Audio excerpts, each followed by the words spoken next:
Hello and welcome back to another breaking news update. My name is Jimmy Boyd and you were watching Boyd News. I want to thank you so much for tuning in today. I've got some breaking news coming out here for you, and I want to talk about this ceasefire deal that's ongoing right now between Hamas and Israel. Now, this ties into this morning's video, which I talked about the ICC, the International Criminal Court, potentially issuing arrest warrants for the Israeli government, and that's including Benjamin Netanyahu, the Prime Minister, Yoav Gallant, the defense minister, and also the IDF chief, Herzi Halevi. So we talked about that this morning.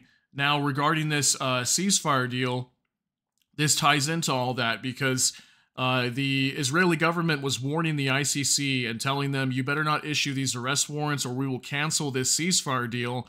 And this is one of the final ceasefire deals, probably the final one before they go into Rafah, the IDF that is. And once they go into Rafah, that will basically, at least what we were being told, be the end of Hamas when the IDF moves in, engages with them, and eliminates them.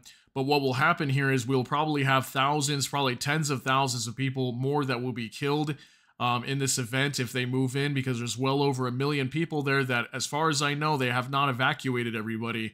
So there's lots of innocent civilians there that will get killed if they choose to move in. So this ceasefire deal right now is trying to be brokered between the U.S., Britain is trying to push for this too. Antony Blinken, the Secretary of State, is traveling all throughout the Middle East. He was just in Turkey recently. Now, I think as of today, he was in Saudi Arabia at the World Economic Forum conference in Riyadh. I think is I don't know if it's the capital or one of the major cities in Saudi Arabia. And while he was there, he was mentioning this whole ceasefire deal and saying that they were calling it an extraordinarily generous deal coming from the Israelis. That it would include a 40-day pause in fighting and also a period of sustained calm, is what they said. I don't know what that period of sustained calm, that'd probably come after the 40 days is up. But there would be a ceasefire for 40 days.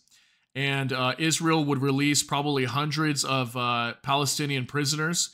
And Hamas would release something like 40 or less Israeli prisoners. Okay, so that's some of the details behind this. And I'm also getting word that Hamas was coming out and saying that, no, they're not willing to accept any deal unless there's a full ceasefire and withdrawal of troops from the Gaza Strip. So they've been saying this from the very beginning. Hamas wants the IDF out of the Gaza Strip. They want them to fully withdraw and call for an immediate ceasefire and a permanent ceasefire. So we're going to have to see. This is going to get very interesting with these ICC arrest warrants going on this week. And then also the timing of this ceasefire deal. They're trying to push for them to accept this as soon as possible. And they need to decide quickly, is what Antony Blinken is saying. So let's talk about this on Reuters real fast. U.S. Britain urge Hamas to accept Israeli truce proposal. This just coming out today. U.S. Secretary of State Antony Blinken on Monday urged Hamas to swiftly accept an Israeli proposal for a truce in the Gaza war and the release of Israeli hostages held by the Palestinian militant group. Hamas negotiators were expected to meet Qatari and Egyptian mediators in Cairo on Monday to deliver a response to the phased truce proposal which Israel presented at the weekend. Hamas has before it a proposal that is extraordinarily generous on the part of Israel, Blinken said at a meeting of the World Economic Forum in the Saudi capital, Riyadh. So it is the capital, Riyadh. Okay, so the only thing standing between the people of Gaza and the ceasefire is Hamas. They have to decide, and they have to decide quickly, he said. I'm hopeful they will make the right decision. So I'm hearing that they want them to have some sort of response in like the next 24, maybe 48 hours, like no more the next day, is how quickly they want this to be done. A source briefed on the talks said Israel's proposal entailed a deal for the release of fewer than 40 of the roughly 130 hostages believed to be still held in Gaza in exchange for freeing Palestinians jailed in Israel. So they're not saying how many. Last time we heard like up to like 800 or something like that. I don't know if that's going to be still the same deal or not, but we know that they're going to be releasing some Palestinians from their jails. A second phase of truce would consist of a period of sustained calm. Israel's compromise response to a Hamas demand for a permanent ceasefire. Okay, a total of 253 hostages were seized in a Hamas attack on southern Israel on October 7th, in which about 1,200 Israelis were also killed, according to Israeli counts. Israel retaliated by imposing a total siege on Gaza and mounting an air and ground assault that has killed about 34,500 Palestinians, according to Gaza health authorities. Palestinians are suffering from severe shortages of food, fuel, and medicine in a humanitarian crisis brought on by the offensive that has demolished much of its territory. Britain's Foreign Secretary David Cameron, who was also in Riyadh for the WEF meeting, also described the Israeli proposal as generous. So even David Cameron coming out and say that. I just talked about him a few days ago on a different topic. It included a 40-day pause in fighting and the release of potentially thousands of Palestinian prisoners as well as Israeli hostages, he told a WF audience.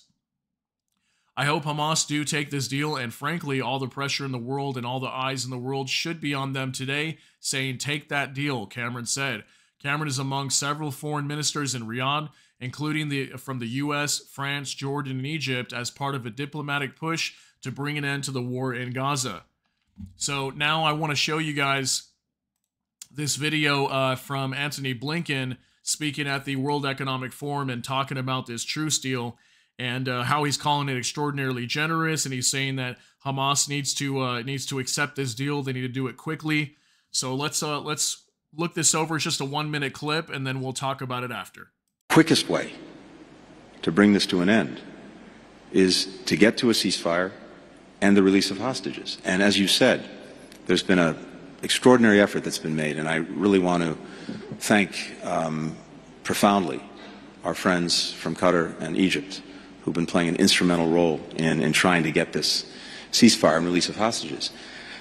A major effort that's been made over the last couple of months to get to that ceasefire, to get the hostages out. And right now, as you said, Hamas has before it a proposal that is extraordinarily generous on the part of Israel.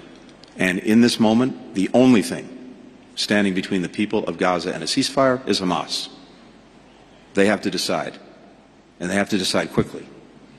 So we're looking to that, and I'm hopeful that they will make the right decision, and we can have a fundamental change in the dynamic. Okay, so there you go. As you can see, he's saying there this would be an extraordinarily generous proposal that, again, would call for 40 days of ceasefire. It just makes me wonder what would happen after the 40 days. I know they say that there'd be a period of sustained calm. So what would happen after? The fighting would just resume after that? I mean, this is a really hard thing, in my opinion, to resolve because, let's say Israel's side, they want to completely eliminate Hamas. Benjamin Netanyahu said that there is no victory until Hamas is eliminated, right?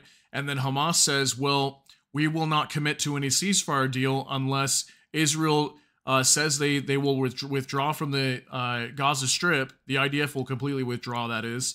And the fighting ends, and then, we'll release the hostages. I don't know if they'd release all of them or just some of them, and then just kind of call an end to the war, but then Hamas would not be eliminated.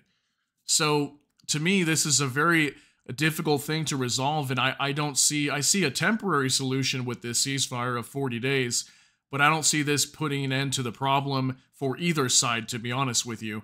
Yeah, let me know what you think down below, though. I just wanted to give you an update regarding this whole ceasefire deal. But again, what's happening over here in the Gaza Strip and with Israel and all this ICC arrest warrant warnings coming out, it's going to get very, very interesting what happens here over the next few days. Like by the end of the week, I think we're all going to be shocked by something. Something big is going to go down here. And what I think is going to happen is most likely these talks will probably fall through, and the IDF may have to go into Rafah. We'll have to see, though. I could be wrong on that, but that's what I'm thinking will happen based on what Hamas is saying, because they're not willing to accept anything unless there's a full ceasefire, immediate ceasefire, and withdrawal of troops from the Gaza Strip for the IDF. So yeah, let me know what you think down below. Share your thoughts, concerns, and opinions down in the comments section. That's going to be it for this update. If you got something out of this update, please smash that like button. And also, if you enjoy my content, please consider subscribing down below. Hit that notification bell. That way YouTube can notify you. And with that, I hope you all have a great day. Everybody take care and God bless. And we'll see you in the next one.